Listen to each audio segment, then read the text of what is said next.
Há histórias que o tempo tentou apagar, ecos antigos que sussurram nas sombras da terra, lembranças de civilizações tão avançadas, tão espiritualmente elevadas, que desafiam tudo o que acreditamos saber sobre o passado da humanidade.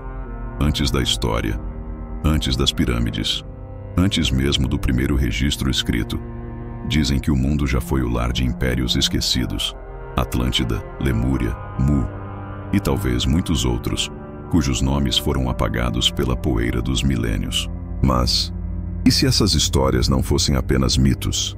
E se os contos antigos falassem de memórias reais, de um tempo em que o ser humano dominava não apenas a matéria, mas também o espírito? Um tempo em que ciência e alma eram uma só coisa. Platão foi o primeiro a mencionar Atlântida de forma clara. Ele falava de uma ilha poderosa, situada além das colunas de Hércules, o Estreito de Gibraltar, onde vivia uma civilização que dominava os mares, a energia e a mente. Era um império de esplendor incomparável. Até que, em uma única noite e um único dia de infortúnio, Atlântida foi engolida pelo oceano, afundando sob as ondas do esquecimento. A maioria dos historiadores tratou o relato como alegoria, mas os mistérios permanecem. Como Platão, que herdou o relato de seu antepassado Solon, poderia descrever uma sociedade tão detalhada, com arquitetura avançada, organização social e energia desconhecida, se tudo não passasse de uma fábula? Alguns dizem que ele não inventou nada, apenas transcreveu fragmentos de uma memória ancestral, uma lembrança guardada nas profundezas do inconsciente coletivo da humanidade. Séculos depois, Helena Blavatsky, a fundadora da Teosofia, mergulhou ainda mais fundo nesse abismo de segredos. Ela falava de raças raiz, civilizações anteriores à nossa, que habitavam continentes perdidos como Lemúria e Atlântida. Para Blavatsky, essas civilizações não eram apenas avançadas tecnologicamente, elas eram espiritualmente superiores.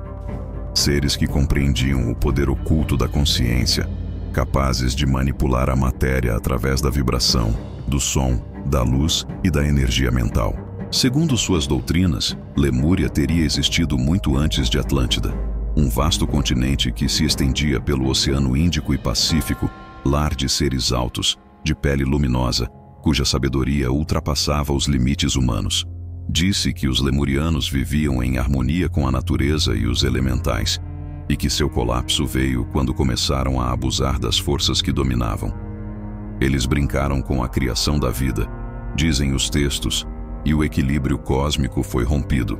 Após sua queda, surgiria Atlântida, herdeira de parte desse conhecimento, mas também dos mesmos erros.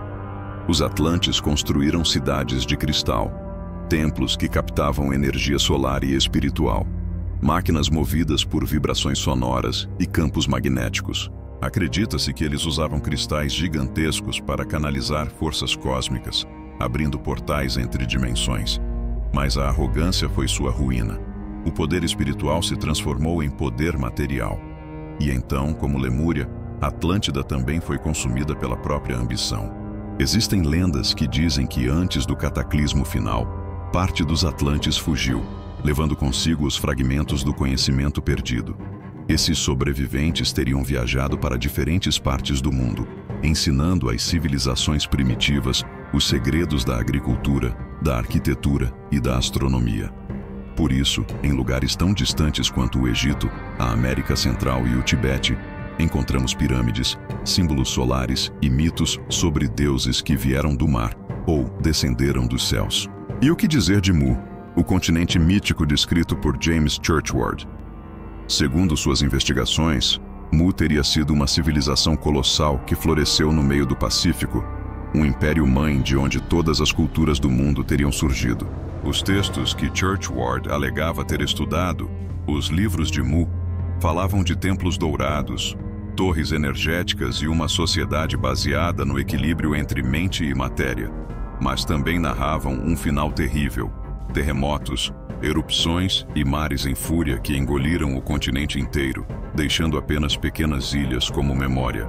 O curioso é que, em todos esses relatos, Atlântida, Lemúria, Mu, há um mesmo padrão: uma civilização que ascende, domina forças espirituais e tecnológicas, perde seu equilíbrio moral e é então destruída. Uma história cíclica, repetida, talvez, mais de uma vez na longa jornada da humanidade. Nos textos tibetanos antigos, há menções a eras em que os homens podiam se comunicar com o cosmos. Dizem que existiam monges e mestres que herdaram fragmentos das ciências lemurianas e atlantes, escondendo-as nas montanhas do Himalaia.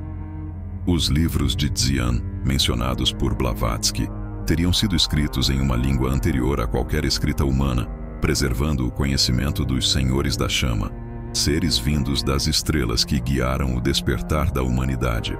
Esses textos descrevem o nascimento e a queda das civilizações antigas, não apenas como eventos físicos, mas como processos espirituais. Cada era representaria uma etapa da consciência coletiva: ascensão, apogeu, corrupção, destruição e renascimento. Assim como a alma reencarna, também o faz a civilização. A arqueologia moderna, limitada ao que pode ser tocado e medido, rejeita a ideia de Lemúria e Mu. Mas, e se o que restou dessas civilizações não for apenas pedra e metal? E se o verdadeiro legado estiver escondido dentro da mente humana, nas lembranças subconscientes, nos mitos universais, nos símbolos que atravessam culturas? Como explicar que povos separados por oceanos tenham construído monumentos alinhados às estrelas, como se seguissem o mesmo mapa celeste? Como explicar o conhecimento astronômico dos maias, dos egípcios e dos povos dravídicos da Índia, milênios antes da invenção do telescópio? Como explicar a semelhança entre as pirâmides do Egito, do México e da Indonésia? Talvez porque todos tenham herdado fragmentos de uma mesma fonte. Fragmentos de uma sabedoria anterior à história. O filósofo grego Solon dizia que o homem é como uma criança, que esquece o que viveu antes. Blavatsky afirmava que somos a 7ª geração das raças raiz e que cada ciclo de humanidade carrega as sombras e luzes das civilizações anteriores. E os tibetanos falam sobre a roda do tempo, o Kala Chakra, onde tudo que já existiu voltará a existir, pois o universo é memória que respira.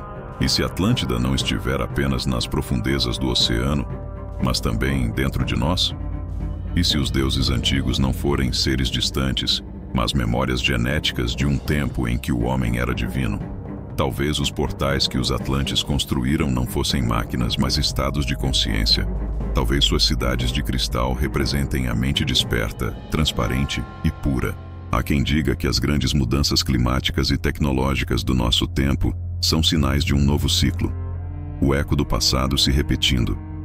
Se é verdade que existiram civilizações antes da história, talvez estejamos prestes a repetir seus erros, ou a relembrar seus segredos, porque o esquecimento é apenas uma forma de proteção. E quando a humanidade estiver pronta novamente, os portões do conhecimento perdido se abrirão. Platão disse que Atlântida afundou em um dia e uma noite terrível. Mas Blavatsky acreditava que nada realmente se perde. Tudo apenas muda de plano. Os tibetanos diziam que o passado e o futuro são apenas reflexos de um mesmo espelho. Então talvez, nas sombras do tempo, Lemúria, Atlântida e Mu ainda existam, em outra dimensão, vibrando além do visível, aguardando o momento em que a humanidade, mais uma vez, lembrará de quem realmente é. Talvez os sonhos que temos, as visões inexplicáveis, os sentimentos de déjà-vu, sejam ecos de vidas que não estão apenas no passado, mas em outras linhas do tempo. Talvez sejamos nós, os descendentes das civilizações perdidas. E se um dia reencontrarmos esse saber, talvez compreendamos que o verdadeiro poder nunca esteve nas máquinas ou nas construções, mas dentro do próprio ser. Um poder que nasce da harmonia entre o espírito e a matéria. A mesma harmonia que um dia sustentou as civilizações esquecidas. E quando esse momento chegar, quando a humanidade despertar de novo para a verdade antiga, as ruínas de Atlântida deixarão de ser apenas lendas, serão lembranças. Se você chegou até aqui, é porque sente, no fundo, que há algo mais por trás do que chamamos de história. Algo que vibra, que chama, que pede para ser lembrado. Curta este vídeo se você acredita que o passado da humanidade esconde segredos além do que os livros contam. Inscreva-se no canal para continuar essa jornada pelas sombras do tempo. Eu sou o portador da luz. E este foi mais um passo em direção ao desconhecido. Vejo você em breve.